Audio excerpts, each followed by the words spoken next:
Hey sports fans, this is Bucky and I'm the host of Bucky Sports Show. This is the first episode of the show. I'll normally have someone with me that will be discussing all things sports.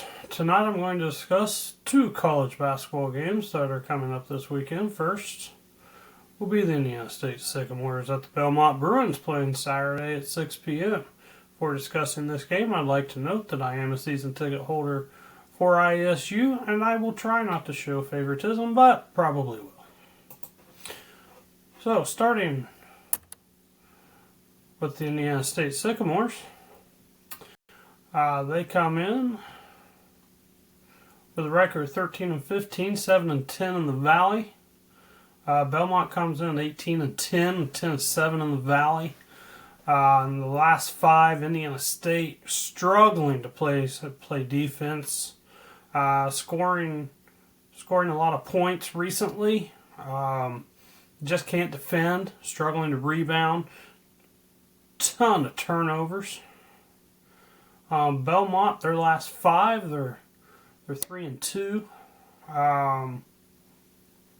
Scoring a lot of points. They're also giving up a lot of points in the last five. Tomorrow could be an absolute shootout if Samaj Till and Jaden Daughtry can get going for the Sycamores. Till leads the Sycamores with 17.7 points a game, shoots right at 50% from the field, 78.3 from the free throw line. You'd expect that to be a little higher, given that his field goal percentage, but he has struggled a little bit there this year. Till also leads in assists per game. Okay, anyway, Indiana State's first matchup with Belmont at Holman Center. Belmont left Terre Haute with an 84-79 win. In that game, Belmont was led with Carter Witt, who scored 25 points. Indiana State had absolutely no answer for him on the defensive side. Belmont was then the rest of their starters, Rogers, Pierre, Walker, Lundblade. They went 13-11, 10-10. When you can get all starting five in double figures, that's huge. Coming off the bench, they're only able to score 15 points, which really helped Sycamore stay in the ball game. For Sycamores, they were led by Jaden Daughtry off the bench. He was 10 of 11 from the field, scoring 23 points. Then Samaj Till, he is 3 of 8 from three-point range, scoring 20. They also had Aaron Gray coming off the bench that game with 11. Indiana State's starting lineup's been shaken up here of recent. Marcus Harding, 6'10", can only muster 3 rebounds against Belmont. He's got to step up. If he's going to be on the floor, he's got to play like he's 6'10". He just has to. He's got to get better. Bruno Allathan, he was 1 of 5 from the field. Camp Wagner's 3 of 13 from three-point range. Kamani Dowdy, he's 1 of 3 from the field. Just really struggled to get a lot out of a lot of their starters. Their starter scoring that day was 0, 5, 9, 4, and 20. You can live with 9 from Wagner. If you have someone else, if you have a couple others in double figures, but this was just not a good game for Indiana State starters. Really having Daughtry and Gray coming off the bench was huge. Daughtry loves coming off the bench, as preferred not to be a starter. Gray now in the starting lineup. Bruno's not. Harding's not in the starting lineup. Last game, Derek Vorst was in his spot. Played a fantastic game, brings energy, fans love him. I really like the Sycamores lineup their last game. One thing that they need to control is their turnovers.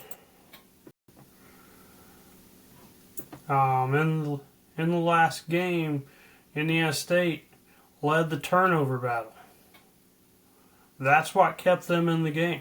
They were out rebounded. They had more steals and fewer turnovers. Really kept them in the game. 3-point percentage. They shot 10 of 37 from 3-point range, 27%. They're going to live and die by it. I understand that, but that's 27% is just not good enough if you're going to shoot that many. And meanwhile, Belmont, they were 12 of 26 for 46%. They were 31 of 60 for 51% from the field overall. Indiana State has got to be able to lock down tomorrow if they're going to come out with a win. They just have to. And I know right now they're struggling with that. But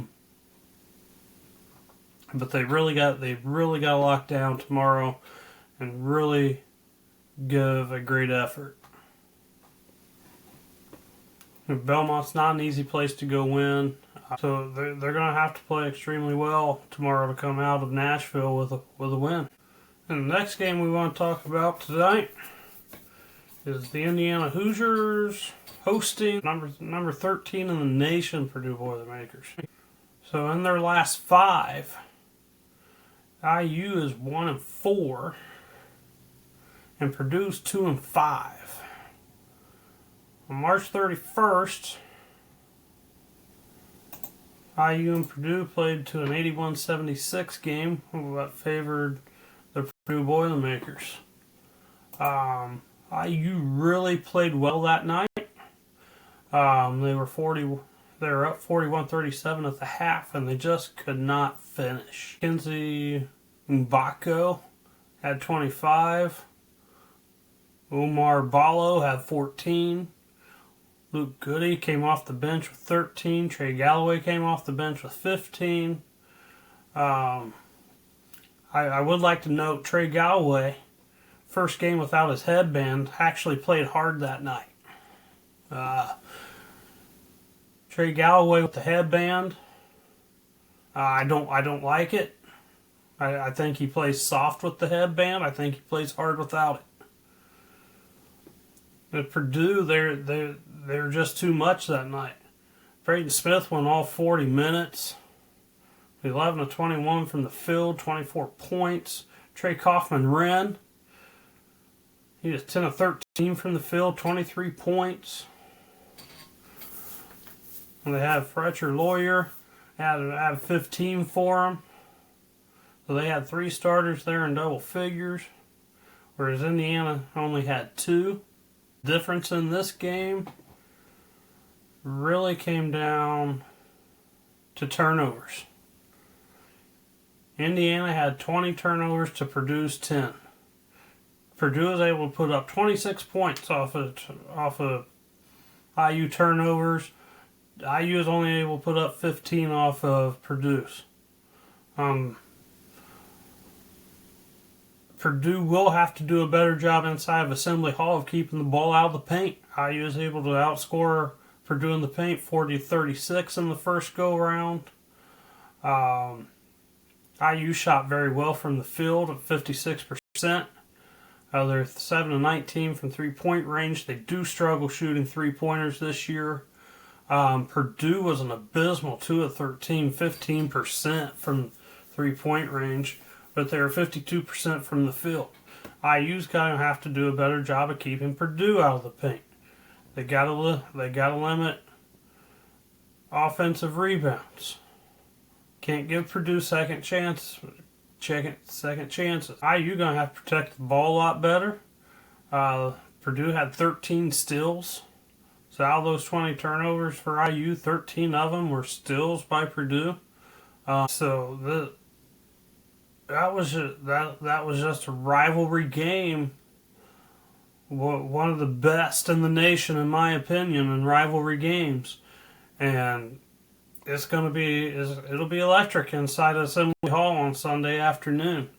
It's a 1:30 tip. It's on CBS, and it is just going to be absolutely electric. Right now, they got I'm not seeing a line on it yet, but they got Purdue favored to win 65%. I think in a rivalry game that drops a little bit. I do think Purdue comes out. I really think Purdue, having lost 3 in a row here, they lost by 2 to at Michigan on the 11th. They lost by 10 to Wisconsin on the 15th, and they just lost by 9 to Michigan State at Michigan State on the 18th. I really think Purdue's upset. They're going to come in. They're going to play hard. IU, they're one out of their last 4. They've been playing hard. Like I said, when they played at Purdue, they played hard. I did not see their Wisconsin game. Their game against Michigan, they played hard. They lost by 3. At Michigan State, they went up and won by 4. UCLA, they come home and they lose by 4. Indiana's just a hard team to figure out this year. They play well, really well in stretches, and then when they're not playing well, they are just dreadful and painful to watch. It is really difficult to watch. And if I'm being honest, I haven't enjoyed watching them this year.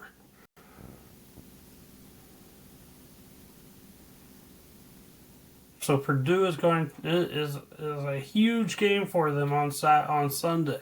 Okay, with that, I'm going to make this first episode on testing things out on here. Please don't judge me too harshly on this first episode. Like I said, next go around, we're going to have someone else in here with me. We're going to we'll be scripted a little better. This was kind of off the cuff, little tests, see how things were going to work. Hope you all have a great weekend and go Sycamores.